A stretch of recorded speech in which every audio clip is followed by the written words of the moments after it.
Queremos conocer también a quienes están aspirando a llegar al Congreso de la República. Hemos tenido aquí a candidatos a la presidencia, pero también a la Cámara de Diputados y de Senadores, como es el caso de mi siguiente entrevistado, de nuestro siguiente invitado. Él es doctor, además de profesión, es médico de profesión, el doctor Walter Navarro, candidato a la Cámara de Diputados por el Partido Aprista Peruano. Diría el número, pero todavía... ¿Qué ha pasado con el número, doctor Navarro? Todavía no está. Bienvenido, bueno, muy buenas noches. Gracias, Julio, por la invitación a tu programa Relación Abierta, sí, y a todos tus televidentes que te ven. Bueno, el tema del partido es que el Jurado Nacional todavía no ha definido o no ha sacado la lista para los números de los partidos. Tengo originalmente el número 20. El 20. Y esperemos que se mantenga. Es un buen número, es igual el 20. Claro, es sobresaliente. Sobresaliente en salud, sobresaliente en el Congreso. Iba a decir cabalístico, pero claro, sobresaliente, la más alta nota. Así es, tal cual. Uno tiene que buscar la recordación en los números porque ¿ha visto la cédula lo que es o no? La cédula de sufragio. Así es. Tú al ver la cédula de sufragio sientes, no sé, incertidumbre, sientes que puede pasar cualquier cosa, o que la cédula es inmensa, es complicada de marcar, o cuál es la visión que tienes. Bueno, ya tuvimos un problema un poco en la interna. Para poder votar tuvimos que leer bien y definir bien, siendo que era una cédula más chica. Estamos hablando ya de una cédula donde hay 31 partidos o 37 partidos. Sí, claro. Y además todos los partidos con sus diputados y senadores. Entonces, definitivamente uno tiene que ir al partido por el cual ha decidido votar y definir la marcación. Porque de otra manera, sobre todo para los que no tienen tanta experiencia en la votación, se les va a complicar, ¿no? Desde luego, porque la gente que, tú sabes, muchas personas pues leen, se informan, ven el plan de gobierno, ven cuáles son las cosas que se proponen.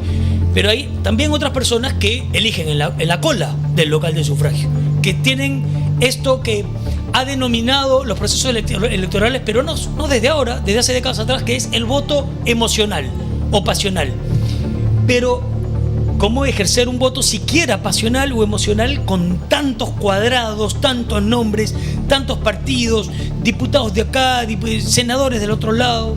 ¿Cómo va a ser eso? ¿Qué has avisorado tú? Yo lo que creo es que en principio el Jurado Nacional y las instituciones que tienen que ver con las elecciones tendrían que educar a la población cómo votar, y eso se tiene que hacer en los medios de comunicación y probablemente ustedes pedir a ellos que enseñen y eduquen a la población a votar, porque es complicada. Asimismo, los partidos deben también educar a sus candidatos y también a todos sus electores para que voten de manera correcta. Entonces yo creo que tiene que ser una campaña intensa, porque la votación es algo sui generis. Nunca se ha habido tantos partidos y tantos candidatos que estén participando en una elección. Es verdad, es verdad. Incluso a nivel regional. Pero además, sui generis en Perú y hay otro problema, que la población también no está tan interesada en el tema electoral aún.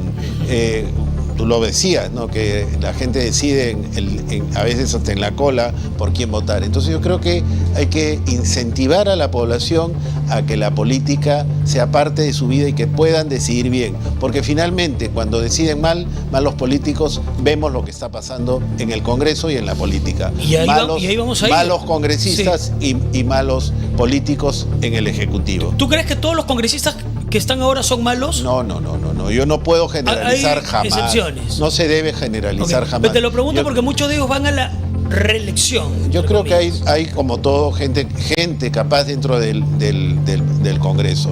No serán todos o no serán la mayoría, pero hay. Y yo creo que hay que respetar eso. No se puede generalizar. Pero hay muchos que... Es un gravísimo error generalizar no se todo. No se puede nunca generalizar. Debe generalizar. En ningún lado ni en ninguna circunstancia. Pero hay muchos que, sin necesidad que lo generalicen, han hecho las cosas mal, ¿no?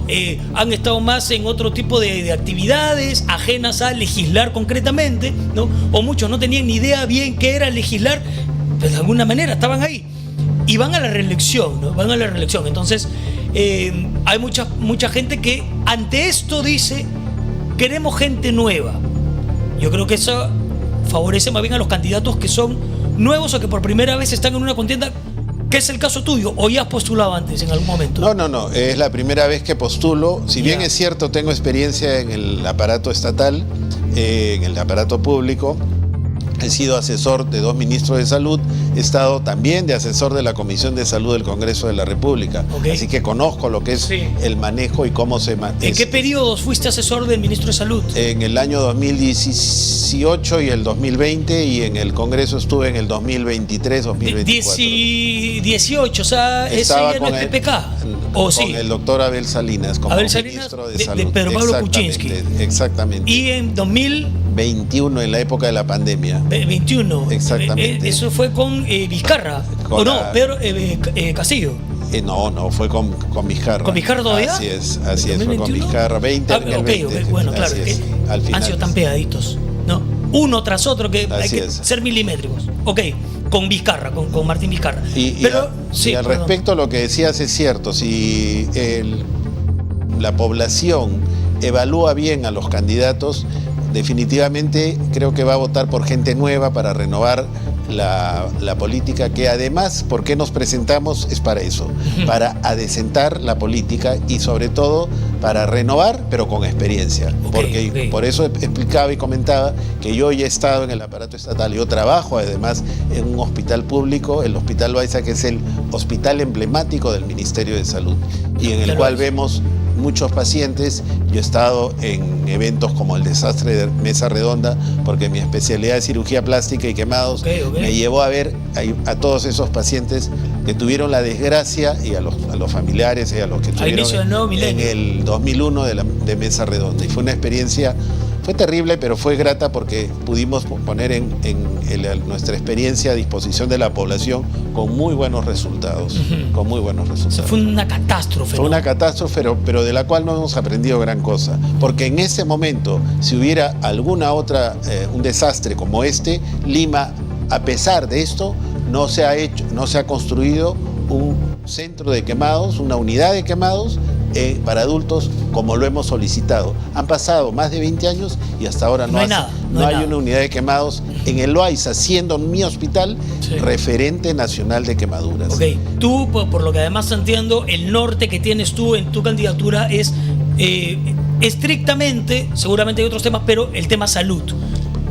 No, yo creo que hay varios temas, pero la salud es lo prioritario. Es lo prioritario. Claro, la educación, el deporte, por ejemplo, ¿no? El otro día coincidí con un senador de otro partido, que es el hijo de un famoso deportista, y hablábamos de la necesidad de que el deporte se implemente de manera correcta en todos los colegios y en todas las instituciones.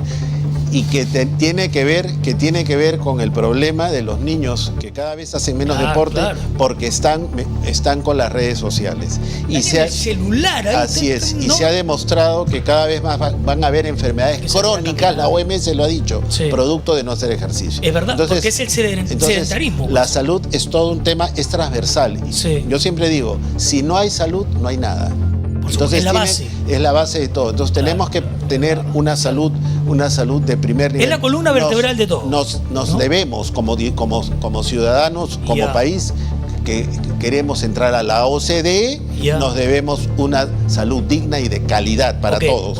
Para todos. Entiendo esa postura. Ahora, vas por el partido aprista. Exactamente. El partido aprista, con el candidato presidencial Valderrama, ¿no? Enrique Valderrama, que ha estado acá. Ha estado acá cuando estaba de precandidato. Y que luego ha tenido una candidatura y una victoria interna muy comentada y también muy polémica. Parece que no gustó en la interna del APRA. ¿Tú qué piensas? ¿Qué sensación te da? ¿Qué sensación te deja? Mira, yo creo que el partido aprista es el único partido que ha hecho una elección democrática como corresponde, limpia, sin ningún problema, y ha ganado la renovación, obviamente. Entonces, no ha sido por muchos votos, pero ha ganado la renovación. El pueblo aprista así lo ha decidido, así lo ha querido, y creo que es necesario ese cambio de gente joven, de gente nueva, y que bueno, esperamos y sabemos que la capacidad de todos los profesionales y de todos los políticos que están en el partido van a dar. Gane la lista que haya ganado, se presentó, hubiera hecho, y creo que Quique Valderrama va a hacer un buen papel.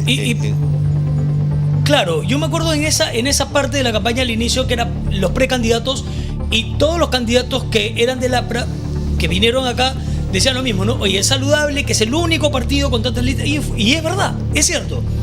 Pero luego cuando termina y gana Enrique Valderrama, hubo unas fricciones que incluso salieron en algunos medios de comunicación y se confrontaron entre sí, no le gustaron o parece que se sentían un poco defraudados por algunas ideas de Enrique Valderrama. ¿Qué pasó? O sea, te lo pregunto a ti como militante de larga data, que me has contado que eres en el APRA. Claro, lo que quiero comentar es que la formación interna en el partido nos hace tener un norte fundamental, que es justicia social, pan con libertad, democracia social. Esos son los términos que siempre y el fundamento de nuestra filosofía, lo cual nos hace siempre, como candidato, si ganara uno, ganara el otro, trabajar en función de la población. Ahora, como comenté al inicio, el partido fue el único que hizo elecciones limpias y democráticas. Ningún otro partido lo ha hecho, elecciones con voto de un aprista a un voto. Entonces, obviamente se han invitado algunas personas, como es parte también de lo que indica o lo que puede recomendar el Jurado Nacional. Entonces, probablemente han desplazado a algunos y que se han sentido que ellos han sido ganadores. Pero no empañó un poquito esa eso interna. Es parte de lo que está en el reglamento. En todo caso, el único que va a definir eso es el Jurado Nacional de Elecciones. Yo creo que es ahí donde se tiene que definir si el Jurado Nacional va a definir que entre tal o cual o entre tal o cual ciudadano. ¿Y a ti qué te parece? ¿Qué concepto tienes del señor Valderrama, que es ahora el que va a ser la cara del partido aprista en la contienda a la presidencia? ¿Qué opinas? Considero que está capacitado como para dirigir el país y que yo creo que tiene una formación y, como le dije, el partido aprista forma a todos los que participamos en la política interna, nos capacitan y nos capacitamos de tal manera que creemos que podemos asumir un rol en el Estado como lo estamos intentando hacer ahora.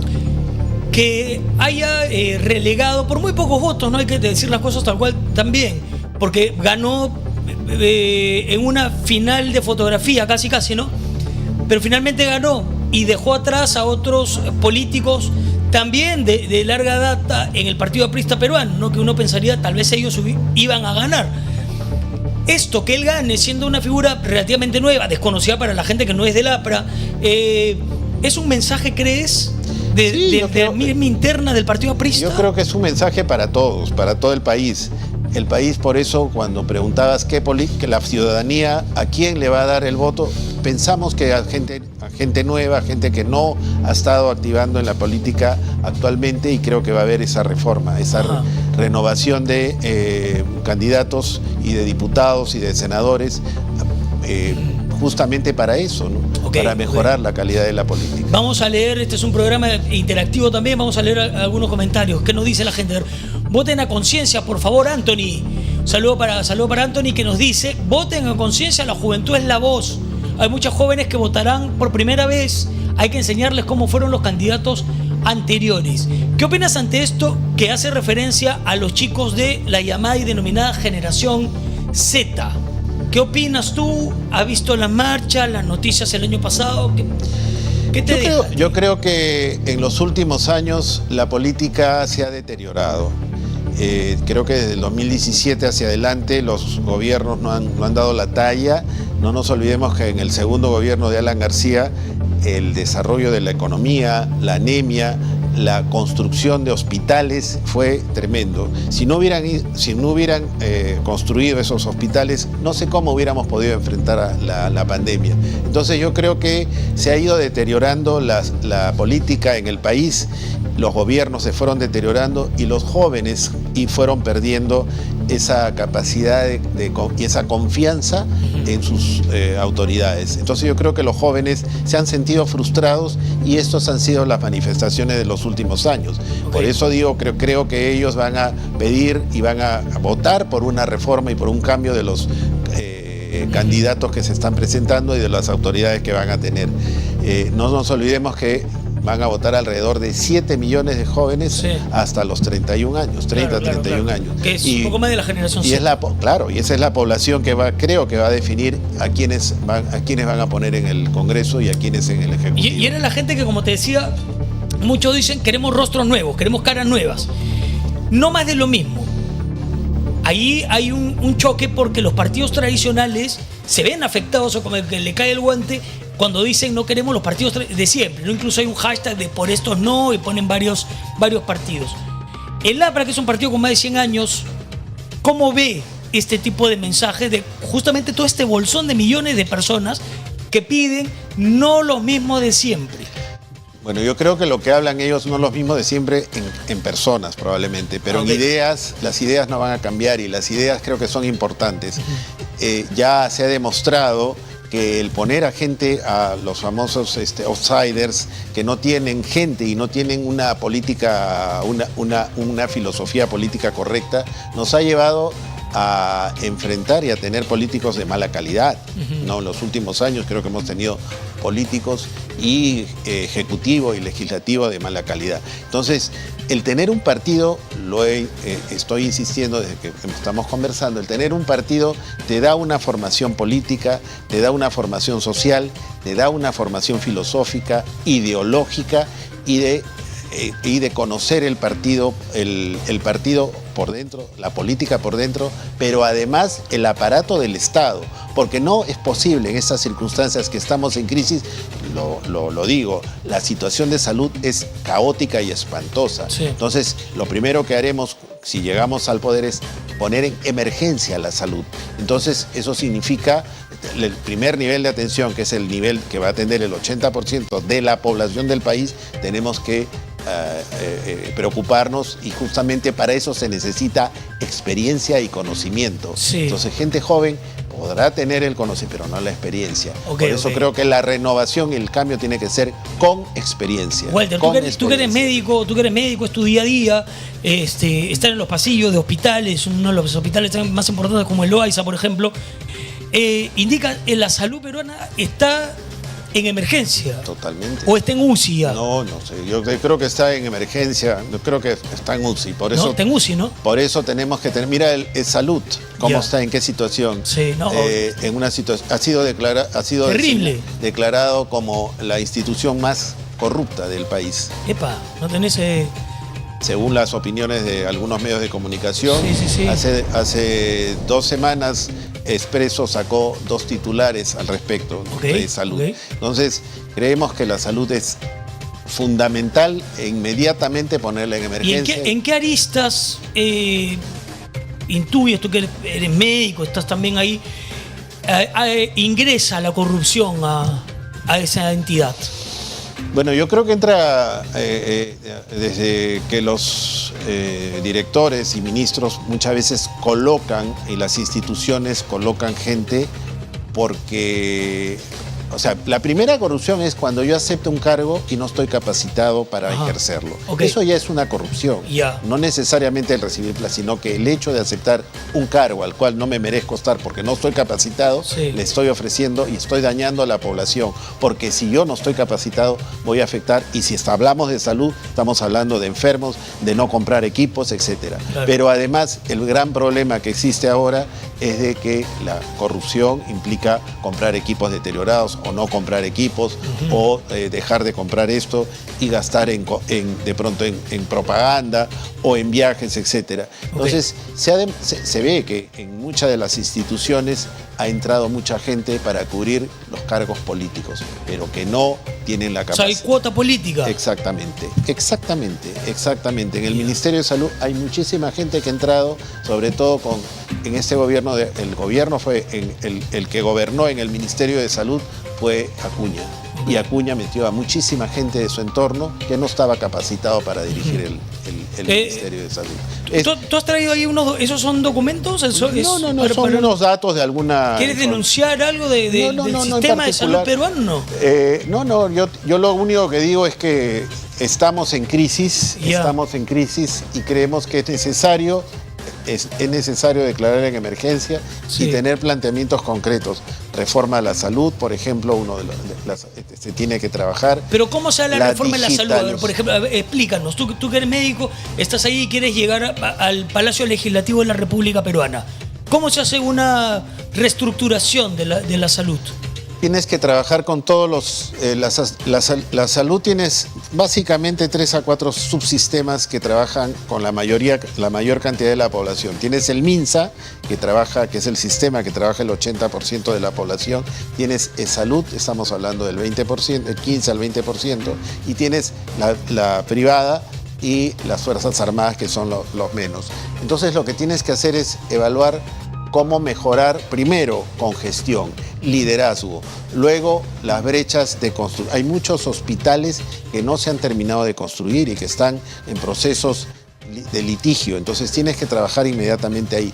Sí. El otro punto, como comenté, poner en emergencia el primer nivel de atención, entonces tienes que reubicar a todo el grupo de profesionales en llevarlos a centros de salud de primer nivel de atención, tanto en salud como el MINSA, para darles atención que necesita y que va a cubrir el 80% de la población, de tal manera que los hospitales no se llenen de pacientes y que haya una larga espera, porque sí, ahorita en salud hasta 1 año de espera para atención y para operarse. Entonces, y a veces es un escándalo, pues, ¿no? Por eso te digo, entonces todo eso se llama liderazgo y gestión. Para eso se necesita experiencia y conocimiento. Liderazgo y gestión ante ¿qué cosa? ¿Cuál es el meollo de todo este asunto? ¿Corrupción? Por eso, el tema es principal corrupción, pero incapacidad también. Incapacidad. Porque si tienes incapaces no vas a poder o mejorar porque sí, no hay liderazgo o porque no sabes exactamente dónde están los cuellos de botella. Sí. Entonces uno se supone que ya ha definido los cuellos de botella, inmediatamente entrar y solucionar esos problemas. Ok.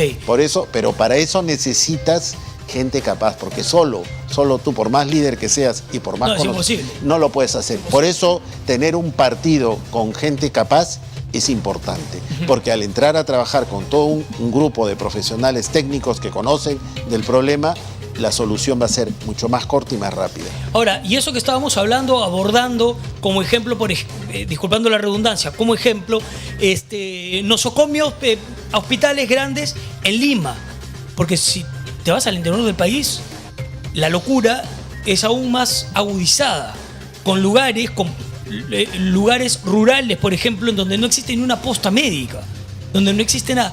¿Qué visión tienes ahí tú? El tema es, insisto, el primer nivel de atención. Todos los congresistas, yo estaba en el Congreso, y todos los congresistas que llegan al Congreso quieren hacer un hospital para su región.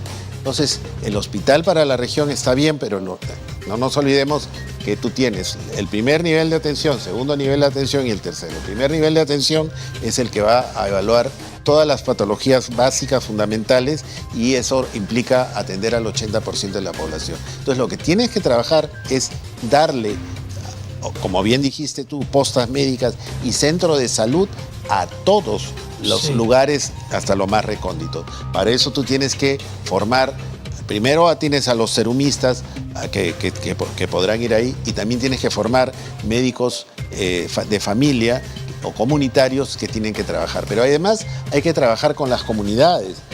Existen gente de la comunidad que son los que trabajan ya en muchos lugares con el Ministerio de Salud. Entonces hay que promoverlos, capacitarlos para que trabajen con la población. Y el otro gran problema que es deficiente en nuestro país es la salud mental. En estos momentos tenemos una carencia de profesionales a todo nivel en salud mental, y tenemos un gravísimo problema con la salud mental, que está asociado con la inseguridad ciudadana que estamos viviendo. ¿Tienes la estadística de los psiquiatras, por ejemplo? Hay una carencia actualmente hay alrededor de, si mi memoria, de 1.000 profesionales psiquiatras, y se requiere mucho más. Hay regiones que no tienen. Claro. Hay regiones que donde no existen directamente los psiquiatras. No tienen y no existen. Entonces, el problema no es tanto el trabajar, o sea, hay que formarlos y capacitarlos. En general existe carencia de profesionales en la salud, pero todos están concentrados en Lima. Ese es el otro gran problema. Todos quieren trabajar en Lima o en las capitales más importantes del país. Entonces tienes que redistribuir esto, pero para eso tienes que hacer una evaluación e incentivar. Entonces, en salud mental también hay una deficiencia de centros comunitarios de salud mental, que son los centros donde la gente debería ir también a solucionar sus problemas de salud mental. Hay un estudio que ha salido recientemente donde dice que el 80% de la población vive con miedo y temor, producto justamente de la inseguridad ciudadana. De la criminalidad. De la criminalidad, exactamente. Extorsión. Mira, el día de hoy ha habido una marcha, es la cuarta marcha que por el tema de la criminalidad. Sí, de los transportistas. De los transportistas, y creo que con justa razón, porque ellos temen por su vida, saben que van a salir de su casa y probablemente no regresen. Entonces, y perdóname, solo un paréntesis. Tenemos una propuesta al respecto. Estoy proponiendo una propuesta. ¿Cuál es? Es la lucha contra la criminalidad y hacer un frente contra la criminalidad. Yo estoy pidiendo que, o sea, no podemos esperar hasta el 28 de julio que entre el nuevo gobierno para ver cuál va a ser la política que este gobierno no lo está planteando ni ejerciendo. Ajá. Entonces, lo que yo estoy pidiendo es que todos los candidatos a la presidencia logren juntarse, pedirle una reunión al presidente Gerí y trabajar en conjunto para hacer un programa de emergencia contra la criminalidad. ¿Pero tú crees que eso se pueda dar? Porque no, se supone que todos los candidatos tienen ahorita un plan de trabajo que han presentado, donde trabajan, pero no esperemos hasta el 28 de julio que la gente siga muriendo. Lo que pasa es que estamos hablando de 10 a 12 personas por día que están muriendo en las calles. De verdad. ¿Y cuánto llegará hasta el 28 de julio? O sea, no, eso va a incrementar. Estaremos hablando de cuántas personas. Yo creo es que tú me dices, ¿no? Los diversos candidatos tienen propuestas para... Yo creo que sí, todos tienen propuestas. Todos los partidos... Pero creo que tienen algo en contra, que es el ego. Y creo que el ego impediría un consenso tan sano como el que tú propones. Pero que es por favor, de que yo soy médico y yo no voy a esperar, porque en este momento lo que está en el centro, la vida de los ciudadanos. Entonces un médico lo primero que tiene que defender es la vida. Y por eso es mi preocupación para que justamente se encuentre la salida a esta criminalidad que cada día se está incrementando. O sea, todos estamos siendo, o tenemos problemas que nos puedan, si subimos a un transporte público, que nos puedan atacar. Hoy día escuchaba que ya han colocado 2 explosivos en 2 transportes públicos y que felizmente que uno no explotó y el otro creo que salió por una puerta y hirió a una persona, pero no dentro del hogar. Claro. Entonces no podemos esperar que haya muertos y heridos graves para recién decir, ay, debimos hacer esto. Yo creo que justamente ahí viene el ser humano tiene que dejar de lado esos egos que tú mencionas y plantearse una solución, porque para eso estamos en la política, para conseguir el bien común. Para eso es que estamos nosotros. Sería lo mejor que se pueda hacer. Siento que es utópico, porque lamentable lo digo con pesar. Lamentablemente el ego no permite, ¿no?, que haya esa... Juntémonos, vamos para adelante. ¿Por qué? Porque, y lo han dicho públicamente, algunos candidatos dicen, no suelto mi propuesta porque me la copia el otro. Pero justamente ahí viene el desprendimiento moral de los candidatos. Y hasta ético, ¿no? Hasta una ética así de es, política. el desprendimiento ético y moral. ¿No? Y este es el momento de mostrar quiénes son los que realmente están con el pueblo y no los que están para llegar al poder y ejercer el poder para sus propios beneficios. Y ya que has tocado el tema muy interesante, un tema preocupante además, como es el tema de crisis que hay ahí afuera con la criminalidad, que repercute también en el tema de psicológico, de ansiedad, de estrés de las personas, del ciudadano peruano. Que el ciudadano peruano vive con un estrés, con este estrés de que sales, te pueden robar, de que sales y puedes cruzarte en una balacera, qué sé yo. El estrés es real, pero ¿por qué no se toma tan en serio como problema? Te lo pregunto no solo como candidato, sino como médico también. Yo creo que sí. El problema es, como nuevamente insisto, el Ministerio de Salud es el ente rector de la salud del país. Entonces el Ministerio de Salud es el que tiene que dictar las normas y cuáles son los planes para mejorar la salud mental. Lamentablemente no existe en la cantidad de profesionales y no existe si bien es cierto, hay una ley de salud, la política todavía no está siendo evaluada y exigida para que la atención a ciudadanos sienta de que los problemas de salud son inmediatamente solucionables. Es más, te voy a comentar algo. Los seguros en general no cubren las patologías. Es verdad, es cierto. Psiquiátricas, es no las cubren. No están por lo tanto, contempladas, no están contempladas. Por lo tanto, los medicamentos que pudieran mejorar los problemas psiquiátricos o de estrés no están cubiertos por los seguros de ningún tipo. ¿A qué se debe eso? Bueno, yo creo que ahí también se tiene que trabajar. Eso es un tema de intereses económicos. También, evidentemente. Y eso es lo que hay que trabajar. Pero porque no hay una política clara. Por eso, pero es que ¿no? Ahí viene el ente rector, Claro. que el ente rector, que es el Ministerio de Salud, debe cumplir. Y ahí también nosotros, y yo estoy proponiendo, y tengo otra propuesta, que es generar que el reforzar y el fortalecer su salud, que es la Superintendencia de Salud. Ese es el regulador que justamente tiene que ver con el tema de las clínicas, de las atenciones, de la calidad de los hospitales, la calidad de las clínicas. Entonces hay que fortalecerla para que pueda tener un rol más activo, más proactivo, como muchos otros reguladores que hay, como la Superintendencia, como SUNASA, etcétera. Entonces hay que reforzar. Tiene que ser óptima para que también las personas que laboran en estos hospitales grandes a nivel nacional sean más empáticos también ante la gente, ¿no? Ante la gente que llega, que es la más desvalida o que no tienen un seguro privado, entonces llegan allí y pues obviamente tienen un padecimiento o llegan con un familiar que tiene un padecimiento, entonces merecen pues esta empatía también. Gracias, Walter, por haber estado con nosotros, por contarnos un poco de qué va tus planes.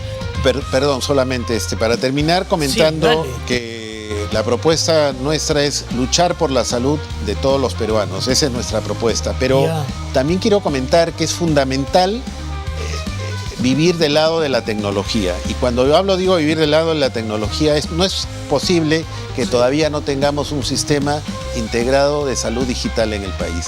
Las historias clínicas no están integradas. O sea, si tú eres de salud y te enfermas en el norte, en una clínica privada, y tú quisieras ver tu historia de salud para saber no lo pueden ver porque eso solamente pertenece a salud. Cuando ya en todos los países del mundo las historias clínicas deben ser electrónicas e integradas e interconectadas. Claro, desde luego. Y es algo que me parece que esa es otra de las propuestas. Generar pues un sistema integrado de salud digital para que puedan todos los ciudadanos tener derecho a tener su historia clínica digital. Algo tan básico, ¿no? Así es. Y con la tecnología que ahora todo el mundo la usa, es momento de modernizarnos. Tanto se ha hablado de la modernización en nuestro país y tú estás revelando algo que realmente, o sea, te enfermas en el sur, te enfermas en la selva, llegas acá y si estás con otro seguro, no saben tus antecedentes ni nada de... Por eso te decíamos que justamente nosotros lo que queremos es darle una salud con calidad a todos los ciudadanos del Perú. Se lo merecen y nosotros, en mi caso, voy a llegar a eso, a decentar la salud y que la gente tenga una salud que pueda decir que está bien atendida. Desde luego. Muchas gracias al doctor Walter Navarro, candidato a la Cámara de Diputados por Lima, por el Partido Aprista Peruano. Llegó la salud, Walter Navarro trabaja por